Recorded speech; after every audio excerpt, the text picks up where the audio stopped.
नमस्कार दोस्तों, मैं डॉक्टर अनिल कुमार यादव। पिछले वीडियो में हमने रूसो की सामान्य इच्छा का सिद्धांत पढ़ा था। उससे पहले रूसो के सामाजिक समझौता सिद्धांत के बारे में मैंने आपको बताया था। आज का हमारा टॉपिक है रूसो का राजनीतिक जगत पर प्रभाव, कि रूसो के विचारों ने राजनीति विज्ञान और जो राजनीतिक जगत है उसको कैसे प्रभावित किया, इसके बारे में मैं आपको बताऊंगा। रूसो के मूल्यांकन के संबंध में आलोचकों की अलग अलग राय है। एक और वेपरलास की ग्रीन ने रूसो की तारीफ की है, उनकी तुलना अरस्तु एवं प्लेटो से की है। वहीं वाल्तेर मार्ले बर्क ने उनकी आलोचना कर उन्हें असभ्य और मिथ्यावादी कहा है। फिर भी राजनीतिक विचारों के इतिहास में रूसो का नाम अजर अमर है। GDH कोल ने रूसो को राजदर्शन का पिता कहा है तथा सोशल कॉन्ट्रैक्ट को राजदर्शन की दृष्टि से महत्तम ग्रंथ माना है। देखिए, पहली जो रूसो की देन है राजनीति विज्ञान को, वो है कि रूसो एक विचारक के रूप में रूसो एक विचारक थे।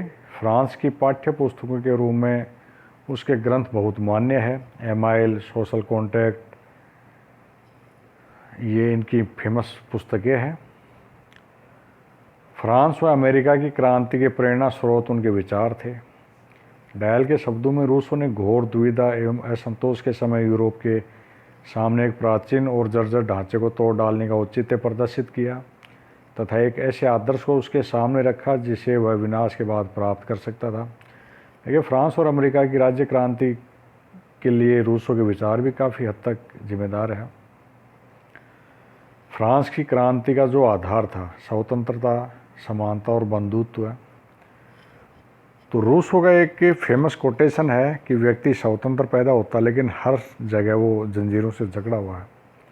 अर्थात रूसो कहता है, रूसो बात करते स्वतंत्रता की, समानता की, और यही फ्रांस की राज्य क्रांति के आधार है। तो रूसो को फ्रांसीसी एवं अमेरिकी क्रांति के प्रेरणा स्रोत माने जाते हैं।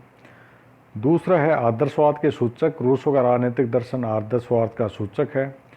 कांट का नैतिक दर्शन एवं हेगल का सद्विषयक दर्शन रूसो की विचारधारा से अत्यधिक प्रभावित है। रूसो ने सामान्य इच्छा का सिद्धांत दिया है। रूसो को सामान्य इच्छा सिद्धांत का जनक कहा जाता है। रूसो का मत है कि समाज की उत्पत्ति सामान्य इच्छा के द्वारा हुई है। सामान्य इच्छा राज्य के सिद्धांतों की मूल जड़ है। संप्रभुता के सिद्धांत का नया रूप। रूसो का संप्रभुता का सिद्धांत सामान्य इच्छा में स्थापित है तथा सर्वप्रथम रूसो ने ही लोक संप्रभुता का सिद्धांत का प्रतिपादन किया। अर्थात संप्रभुता है वो जनसाधारण में निहित है। इससे पूर्व किसी भी विचारक ने व्यक्ति की स्वतंत्रता के पक्ष में ऐसे विचार प्रस्तुत नहीं किए थे। रूसो के अनुसार स्वतंत्रता जीवन का परम तत्व थी। यह नैतिकता का आधार है। इसका प्रभाव जर्मनी के दार्शनिकों पर भी स्पष्ट रूप से दिखाई देता है। रूसो लोकतंत्र के समर्थक है। भाई, जहाँ लोग के निरंकुश राजतंत्र व संसदवादी थे, वहीं रूसो खुलकर प्रजातंत्र की वकालत करते थे। वे सामाजिक समझौते का आधार ही लोकतंत्र को मानते थे।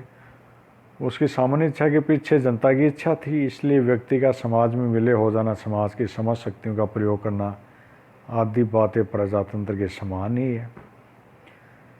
छठी जो रूसो के राजनीतिक जगत को देन है, वो है राष्ट्रवाद के प्रणेता के रूप में। भाई, रूसो राष्ट्रवाद के समर्थक नहीं थे, परंतु राष्ट्रवादियों को उसके दर्शन से प्रेरणा अवश्य मिली है, तो इन्हें राष्ट्रवादी दृष्टि से भी देखा जाता है। रूसो है एक महान दूरदर्शी है। उनकी दूरदर्शिता व कुशलता इस बात में निहित होती है कि उन्होंने संप्रभुता को सुरक्षित रखने के सुझाव दिए।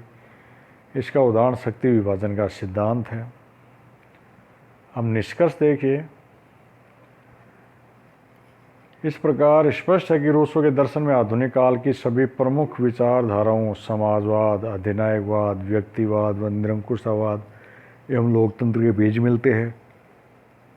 जर्मन और ब्रिटिश आदर्शवाद के ये अग्रदूत है। साथ ही फ्रांस की क्रांति के प्रेरणा स्रोत तथा अमेरिका व अन्य संविधानों के प्रारंभिक शब्द हम लोग रूसो की आवाज़ हैं।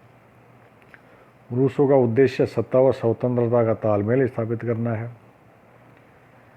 हालांकि हम रूसों को लोकतंत्र का सबसे बड़े समर्थक के रूप में देखते, लेकिन तानाशाह ने रूसों के जो सामान्य इच्छा सिद्धांत है उसका दुरुपयोग भी किया है और उसी को आधार बना के अपने निरंकुश शक्तियों के प्रयोग को उचित ठहराया है। रूसों के बाद तानाशाह ने रूसों का दुरुपयोग किया, जिन्होंने जनता के हित की दुहाई देते हुए अनुशासन, शांति और व्यवस्था आदि के नाम पर अपनी इच्छा को सामान्य इच्छा बताते हुए नागरिकों के अधिकारों को समेटकर अपनी शक्ति की भूख मिटाई है।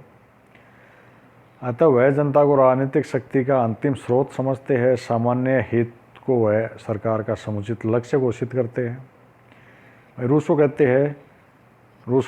प्रतिपादन करते हैं लोक संप्रभुता का, अर्थात संप्रभु शक्ति का अंतिम स्रोत जनता में है और सरकार का उद्देश्य जनहित है।